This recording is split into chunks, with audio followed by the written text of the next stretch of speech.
రాజ్యము బాగుంది, ప్రజలు బాగున్నారు, అందరూ సంతోషంగా ఉన్నారు. ధృతరాష్ట్రుడు పెద్దవాడవుతున్నాడు, విదురుడు పెద్దవాడవుతున్నాడు, పాండురాజు పెద్దవాడవుతున్నాడు. భీష్ముడు స్వయంగా దగ్గరుండి ఆ పిల్లలకి విద్యాబుద్ధులు నేర్పిస్తున్నాడు.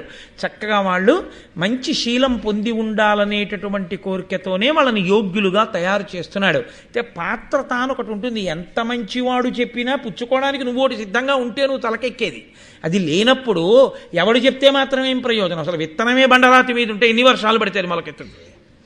అసలు విత్తనం మట్టిలో ఉంటే మొలకెత్తుతుంది, నీటి చుక్క తగిలితే. అదే బండరాతి మీద ఉంటే మొలకెత్తేది ఇప్పుడు, పైగా అది దానివల్ల ఉపయోగం ఏమి ఉండదు, పైగా నాని కూర్చుంటుంది అంతే అందులో. అలా ఆనాడు అందరూ సంతోషంగా ఉన్నారు. భీష్ముడు ఒక్కడే చాలా పరివేదనతో ఉన్నాడు. ఎందుకని? పాపం ఆయన ప్రారంధం ఒక చాలా చాలా పెద్ద సమస్య నుంచి వంశము గట్టెక్కింది. ఇప్పుడు ధృతరాష్ట్రుడు, పాండురాజు, ఇంతకుముందు అలాగే ఇద్దరే, చిత్రాంగదుడు, విచిత్రవీర్యుడు. ఇప్పుడు ఈ ఇద్దరికీ వివాహం జరగాలి. ఈ ఇద్దరికీ వివాహం జరగడం అంటే ఇంతకుముందు తాను అంబిక, అంబాలిక అని తీసుకొచ్చాడు. సుక్షేత్రములను తీసుకొచ్చినా వాళ్ళకి భర్తల వలన పిల్లలు కలగలేదు. ముందే చచ్చిపోయాడు చిత్రాంగదుడు, పెళ్ళయ్యాక పిల్లలు పుట్టకుండా చచ్చిపోయాడు విచిత్రవీర్యుడు. అయినా మనుష్య ఆలోచన అన్నది కొంత భద్రత కొరకు ఆలోచన చేస్తుంటుంది కదండి. ఒకసారి ఏ దెబ్బ తిన్నాడో ఆ దెబ్బ నుంచి బయటకు వచ్చే ప్రయత్నంలో ఆలోచిస్తాడు. ఒకరికి మోదం, ఇంకొకరికి శాపం. భీష్ముడి ఆలోచన ఇలా ఉంటే, మహానుభావుడు గాంధార రాజు అయినటువంటి సుబలుని యొక్క కుమార్తె గాంధారి, ఆవిడ మహాసౌందర్యవతి. ఆ తల్లి హిమాలయ పర్వత ప్రాంతమునందు పరమశివుడి గురించి ఘోరమైన తపస్సు చేసింది. పరమేశ్వరుడు ప్రత్యక్షమయ్యాడు. ఒక ఆడదాని జీవితంలో ఎన్ని ఉన్నా కేవలము వాటి వల్ల తృప్తి కొంతకాలము, శాశ్వతమైనటువంటి ఆనందము, పరిపూర్ణత అమ్మతనం చేత. కాబట్టి ఆమె పరమేశ్వరుణ్ణి వరం కోరింది. అదొక చిత్రమైన వరం. నా వలన ఇంత వంశాభివృద్ధి కలగాలి అని ఆవిడంది, నాకు 101 మంది సంతానం కలిగేటట్టు పరమేశ్వర అనుగ్రహించు. సత్సంతానమన్న మాట వాడలేకపోయిందేమో, సంతానమును కలిగేటట్టు అనుగ్రహించు. పరమేశ్వరుడు అన్నాడు తథాస్తు. ఇదే భీష్ముడికి తెలిసింది. గాంధారికి 101 మంది పిల్లలు కలిగేటట్టు వరం పొందింది. కాబట్టి వెంటనే గాంధారిని తీసుకొచ్చి ధృతరాష్ట్రుడికి ఇచ్చి పెళ్లి చేసేస్తే 101 మంది పిల్లలు పుడతారు. కాబట్టి ఇంక వంశం ఆగిపోవడం అన్న దరిద్రం ఉండదు. ఇప్పుడు ఆవిడి చేసిన తపస్సు ఆవిడికే శాపమై కూర్చుంది. జాత్యంధుడికి, కళ్ళు లేని వాడికి భార్య అవడానికని మార్గమైంది. కాబట్టి ఆయన సుబలునికి కబురు చేశాడు. మా వంశం తెలుసు, మహానుభావులు వేదవ్యాసుల వారి యొక్క అనుగ్రహంతో పుట్టిన బిడ్డలు తెలుసు, ఇదిగో ఈ ధృతరాష్ట్రునికి ఇచ్చి నీ కుమార్తెని వివాహం చేద్దాం అనుకుంటున్నాం, కాబట్టి నువ్వు నీ కుమార్తెని ఇవ్వవలసింది అని. ఈ కులము వివర్ధింపగా నాకు అభిమతము, ఏను వింటి నలినేక్షణ తానేక శతసుతుల పడయగా ఆ కన్యక వరము పడసే అటే హరుచేతన్. పరమశివుని వలన వరము పొంది 101 మంది పిల్లల్ని పొందడానికి కావలసినటువంటి యోగ్యతా సిద్ధిని పొంది ఉన్నటువంటి నీ కుమార్తె అయిన గాంధారిని నా వంశంలో జన్మించినటువంటి మహానుభావుడైన ధృతరాష్ట్రుడికి ఇచ్చి నువ్వు వివాహం చెయ్యవలసింది అని కబురు చేశాడు. కబురు చేస్తే గాంధార రాజ్యాన్ని పరిపాలించేటటువంటి రాజు ఉత్తర క్షణం అంగీకరించాడు. బ్రాహ్మణుల్ని అడగలేదు, లేదా కుల పెద్దల్ని అడగలేదు, తన భార్యని సంప్రదించలేదు. వెంటనే మా అమ్మాయిని మీ అబ్బాయికి ఇచ్చి వివాహం చేసేస్తాను అన్నాడు.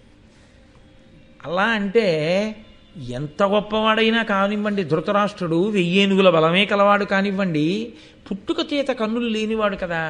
కన్నులే లేనప్పుడు గాంధారి ఎంత అందగత్తి అయితే మాత్రం అతనికి ఏం ప్రయోజనం? అతనికి లోకంతో ఏం ప్రయోజనం? ప్రధానంగా అతను చూసేది ఉంటుంది. కాబట్టి ఇప్పుడు కన్నులే లేనివాడికి ఎవరు పిల్లనిస్తారు? కానీ ఓ కళ్ళు లేనివాడికి తీసుకెళ్ళి పిల్లనిచ్చేస్తున్నాడు రా సుబలుడని బంధువులందరూ అన్నారట. అంగములలో మేలుత్తమాంగము అందు ఉత్తమంబులు కన్నులు, ఉర్విజనుల కట్టి కన్నులు లేవను నదియుకాక ఉత్తముడు కాడే సద్గుణ యుక్తినతడు. వాళ్ళన్నారు, ఆ నిర్ణయం చేసిన సుబలుడి దగ్గరికి వచ్చి, లోకంలో అన్నిటికన్నా కూడా అంగములలో గొప్పది ఏది అంటే అవయవములలో గొప్పది పైన ఉండేటటువంటి తల. మళ్ళీ తలలో గొప్పవేవి అంటే జ్ఞానేంద్రియములైనటువంటి కళ్ళు. సర్వేంద్రియాణం నయనం ప్రధానం సర్వస్య గాత్రస్య శిర ప్రధానం. కాబట్టి కళ్ళు గొప్పవి. అంత గొప్పవైన కళ్ళు లేని వాడికి నీ పిల్లనిస్తున్నావంటే నువ్వు ఎంత గొప్పవాడివో. కళ్ళ కన్నా గొప్ప బుద్ధి ఉందని బహుశా నీకు తెలిసిచ్చావేమో అన్నారు. అంటే నీకు బుద్ధి ఉందా లేదా అని అడగడానికి ఇష్టం లేక వాళ్ళు వ్యంగ్యంగా ఇలా అన్నారు. ఎంత గొప్ప బుద్ధి ఉందని నీకు తెలుసుకుని ఇవ్వగలిగినంత పెద్ద బుద్ధిమంతుడువో కూతుర్ని పట్టుకెళ్ళి వాడికి ఇస్తున్నావు అన్నారు. కానీ గాంధారి మహాతల్లి ఆవిడ తండ్రి గారి యొక్క శాసనాన్ని ఔదలదాలుస్తాను అని ఆవిడ నా భర్త చూడనివి ఏ ఉన్నాయో అవి నాకు చూడడానికి ఇష్టం లేదు. ఆయన అంధుడు అన్న కారణం చేత కదా అయ్యో పాపం అని నన్ను అంటున్నారు. నేను చూడని దానినైతే ఒకరికొకరు సరిపోయారంటారుగా. ఈశ్వరుడు కన్నులు ఇచ్చాడు, నేను వాడుకోను.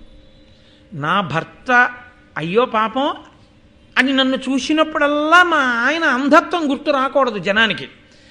2, మా ఆయన ఏది పొందలేకపోయాడో అది నాకు అక్కర్లేదు. కాబట్టి నేను కన్నులకు బట్ట అడ్డంగా కట్టేసుకుంటానని ఆవిడ గంతలు కట్టుకుంది. ఆవిడ్ని తీసుకుని సోదరుడైనటువంటి శకుని హస్తినాపురానికి తీసుకొచ్చాడు. ఇప్పుడు మనం కన్యాదాత గారింటికి వెళ్ళి పెళ్లి చేసుకుంటాం, వాళ్ళు మగపెళ్లి వారింటికి వచ్చి పెళ్లి చేసుకునేవారు. అందుకని హస్తినాపురానికి తీసుకొచ్చాడు. తీసుకొచ్చిన తర్వాత అక్కడ ఈ గాంధారిని వివాహం చేసుకుంటూ ధృతరాష్ట్రుడు గాంధారి తోడ పుట్టినటువంటి 10 మంది చెల్లెళ్ళని కూడా పెళ్లి చేసుకున్నాడు. కాబట్టి అక్కడికి గాంధారితో కలిసి 11 మంది భార్యలు, 101 మంది సంతానం గాంధారికి జన్మిస్తారని తెలిసినా భీష్ముడికి కడుపులో ఎంత బెంగ పట్టుకుందంటే ఇంకా ఇంకా ఇంకా ఇంకా తామర తంపరగా పిల్లలు ఉండాలి. అమ్మ బాబోయ్ తిన్న దెబ్బ అటువంటిది. సింహాసనం ఒకసారి ఖాళీ అయిపోతే అంత ఇబ్బంది పడ్డాం. కాబట్టి ఆయన ఏం చేశాట, కులమును రూపము శీలము కల కన్యల తెచ్చి తెచ్చి గాంగేయుడి అలగుడు ధృతరాష్ట్రుడు కులతిలకుండు పరిగ్రహించి దేవీ శతమున్. చూడండి, లోకంలో ఓ మాట ఉంటుంది, తిని తిని ఆమ్రిడిత. మళ్ళీ మళ్ళీ 2 మాటలు వేసామనుకోండి, ఆ మాటని అంటే మామూలుగా తినడం కాదు, బాగా తినేశాడని. తిని తిని తిరిగి తిరిగి పడుకుని పడుకుని అన్నాను అనుకోండి, అంటే పడుకుని లేచినవాడు కాదు, తిరిగి వచ్చినవాడు కాదు, తిని ఉన్నవాడు కాదు. తిని తిని అంటే తినవలసినంత కాకుండా బాగా తినేసినవాడు, పడుకోవలసినంత కాకుండా ఎక్కువగా నిద్రపోయినవాడు, తిరగవలసినంత కాకుండా అదే పనిగా తిరిగినవాడు అని అర్థం. భీష్ముడి కడుపులో ఆ వంశం పెరగాలన్న పరివేదన ఎంత ఉందో నన్నయ్య గారు 2 మాటల్లో చెప్పారు. ఎంత అందంగా చెప్పారంటే, కులమును ధృతరాష్ట్రుడికి అన్ని విధాలుగాను అనుకూలవతి లేదా తుల్యమైనది కులము చేత, రూపము శీలము, శీలం అంటే స్వభావము కల కన్యల తెచ్చి తెచ్చి భీష్ముడు వెళ్ళను, ఎక్కడైనా మంచి పిల్లుందంటే తీసుకొచ్చేస్తున్నాను. ఈయనకి కళ్ళు లేవుగా, ఈయన ఎక్కడికి వెళ్ళలేడు, ఆయనే వెళ్ళి తీసుకొస్తున్నాను. తెచ్చి తెచ్చి గాంగేయుడి ఆ భీష్ముడు ధృతరాష్ట్రుడికి ఇస్తే ఈ ధృతరాష్ట్రుడు తాళి కడుతూ ఉండేవాడు. అలా ఎంతమందిని తెచ్చట్టు ఆయన. అలగుడు ధృతరాష్ట్రుడు కులతిలకుండు పరిగ్రహించి దేవీ శతమున్, ఇంకొక 100 మంది భార్యల్ని చేసుకున్నాడు.